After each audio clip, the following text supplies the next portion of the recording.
pas beau. Tout ça, c'est du chimique. Tout ça, c'est de l'empoisonnement. C'est pas des nuages.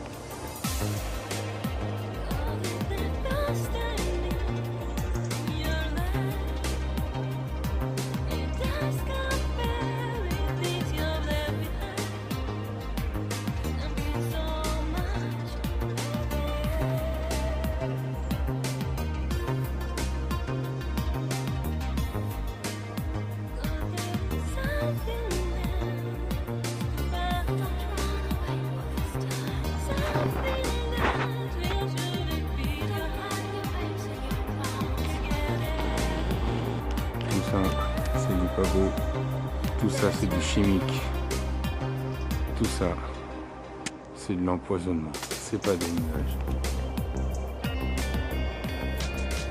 And that's the other question about chemtrails and whether geoengineering is being deployed right now without our knowledge. I don't have any personal insight into that, other than to say that I worked in government at pretty high levels in the White House and in at state government. I'm personally skeptical of that, but obviously you never know. It is called geoengineering, fighting global warming by putting a chemical dust in the atmosphere and reflecting harmful radiation back into space. We take geoengineering to mean deliberate, large-scale intervention in the Earth's system.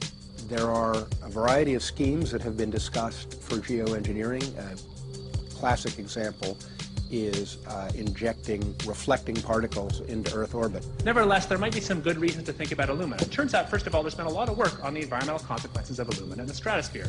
The big deal really is that alumina has 4 times the volumetric radiative forcing for small particles as does sulfur. And that means you have 4 times less surface area for the same radiative forcing. And this is a much bigger deal. You have roughly 16 times less the coagulation rate, and that's the thing that really drives removal. So you could get away, we think, with much smaller mass fluxes. So that's why we see things like in the used aircraft patent from '89, they talk about aluminum.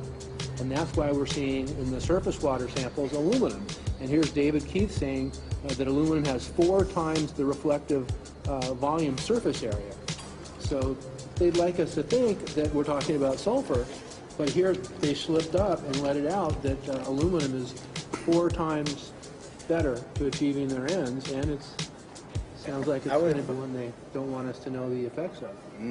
The little picture is from a nanofabrication study, which shows you can make very high quality, and do this in just a jet in a very simple way, make high quality alumina particles just by spraying aluminum vapor out, which oxidizes. So it's certainly in principle possible to do that. There's a big literature that's already looked at that. And you could do that by either building new versions of these aircraft or even re-engineering existing aircraft. So there's some ideas of that. So you go to an engineering firm and you want this done. They don't say this is hard or unusual. They say, okay, yes, we could do it. Aerosol geoengineering looks like it is so cheap that the cost is basically not going to be an issue. That means that implementation decisions will be risk-to-risk decisions. The risk of doing it against the risk of not doing it. And it makes the problem of how we govern it fundamentally harder and different and novel. So I've told you that it's cheap to deliver materials to the stratosphere, and I'm convinced that's true. I don't think that will change. But I think the more we do research, the less easy this will look, the more complicated the environmental effects will look. And that's a good thing, because right now it looks too easy.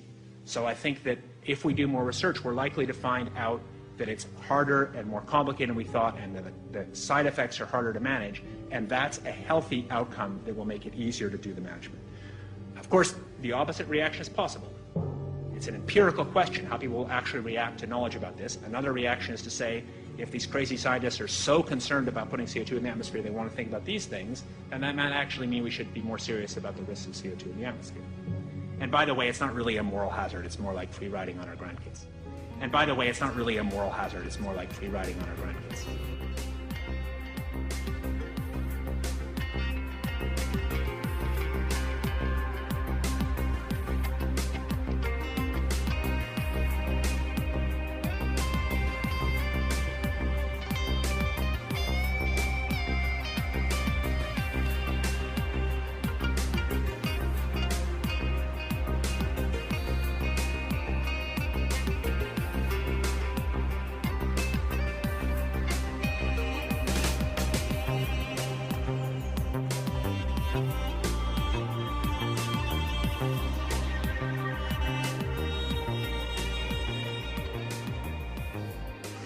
before about 5 years ago, our skies were typically blue, and now you see it's covered with lines and haze, and virtually nothing you see on the horizon, nothing you see in the sky above us is a natural cloud. I mean, it is virtually all the remnants of these aircraft lines that you see fanning out, spreading into clouds, artificial clouds, but the sky is a very dirty look to it. There's not the white cloud blue sky that we had only a few years ago, but it looks like there's some sort of massive industrial activity or forest fires burning over there, and we see that typically every night. You see even down to ground level, the clarity drops off significantly, and we don't see that except for the days when we have these long, lingering trails that spread and cover the whole sky, and on certain days you can see these trails actually dropping vertically like a veil. We assume the particulates are descending, and we have the tests to prove that we are being inundated with levels of aluminum and particulates that are literally tens of thousands of times what would already be considered high. So we're not talking about exposure to a slight percentage higher of these toxic materials. We're talking about quantities, for example, off the side of Mount Shasta. If you can pan back, that's a landmark in Northern California, considered to be a pristine water source. Aluminum or snow sample off the side of Mount Shasta tested 61,000 parts per billion. Et ils y vont à plusieurs, puis ils en mettent une breuse.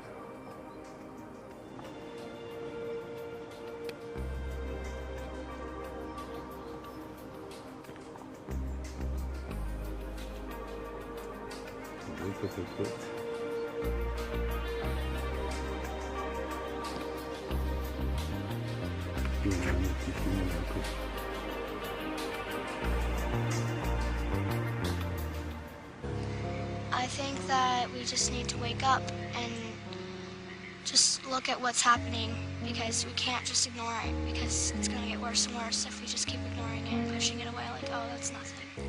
There was mason jars, and they were brand new, sterilized, and that's what we catch the rain in. And then there was a HEPA filter that we tested the air with. Okay, so you caught rain and then you basically filtered air. What did you find? Aluminum, barium.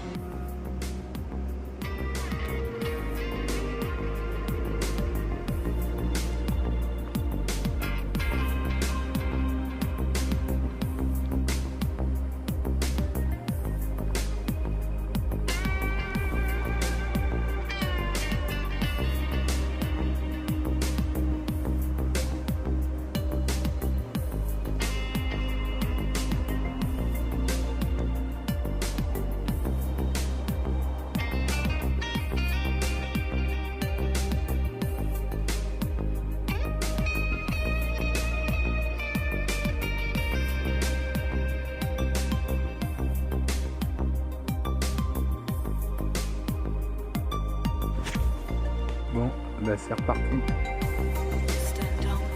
On a le droit de nouveau à un épandage massif.